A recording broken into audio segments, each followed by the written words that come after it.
SCHD just made some really huge changes. And it's not, obviously we talk so much about SCHD on this channel, so remember to leave a like and subscribe as well. And this is really worth sticking around for, so remember to watch the entire video.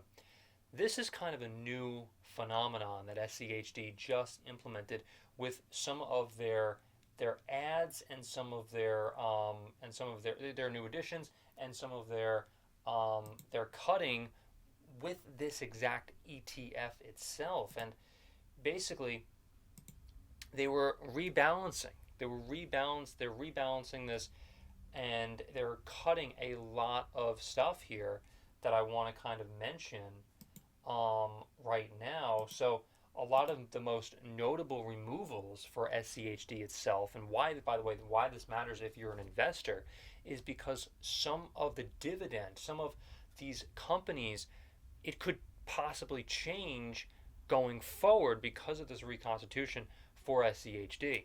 Some of the most notable changes with a 4.3% weight is Pfizer, 2.5% U.S. Bank, M&T Bank at 1.1%, Huntington at 0.8%, Tapestry at 0.6%, and Key Bank at 0.6% as well. These are being removed. Zion's Bank, H&R Block, they're all on the chart. Cracker Barrel, Dick's Sporting Goods, Guess, they're all on the chopping block here for SCHD. They're all being removed from the ETF in and of itself. And now let's take a look at also some of the new buys that SCHD has. And by the way, I'm also going to say why I don't like some of these moves. However, there are one or two moves that I definitely am on board with because, obviously I talk about it all the time. Nothing is absolute. I'm not going to just say that everything is bad. It's all doom and gloom because it's obviously not. But there are some things that I'm not totally loving. I'm going to get to that in a second.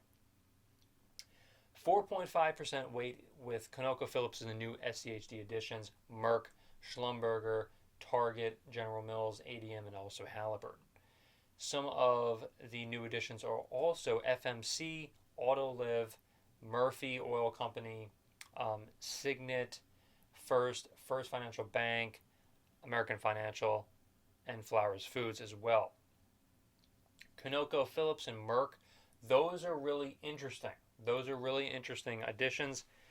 I'm not too big of a fan of Target in this edition here. Okay. I don't know whether or not they're going to, rebound. Of course, Target is, kind of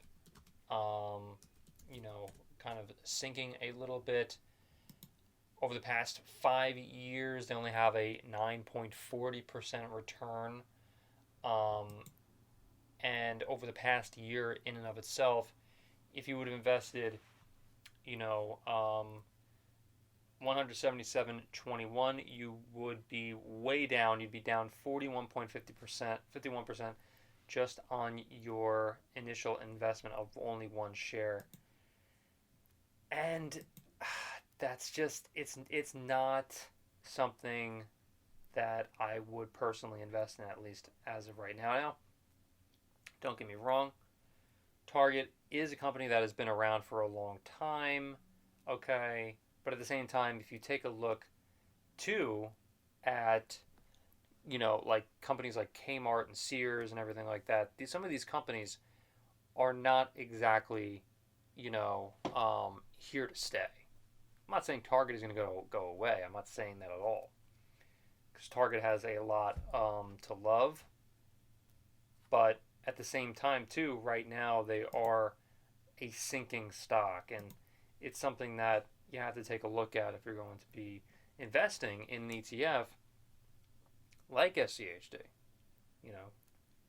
And so we talk all about the dividend. And right now, SCHD, where we're at, is at 27.58 as of recording this video. Still, over the past 5 years, they have an 86.35% return here. And max, it's still at 224.85%.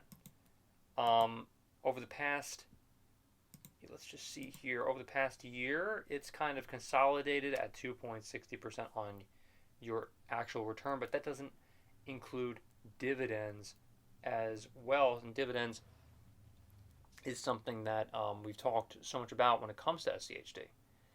And so that's some of the things I don't like, obviously, when we talk about SCHD.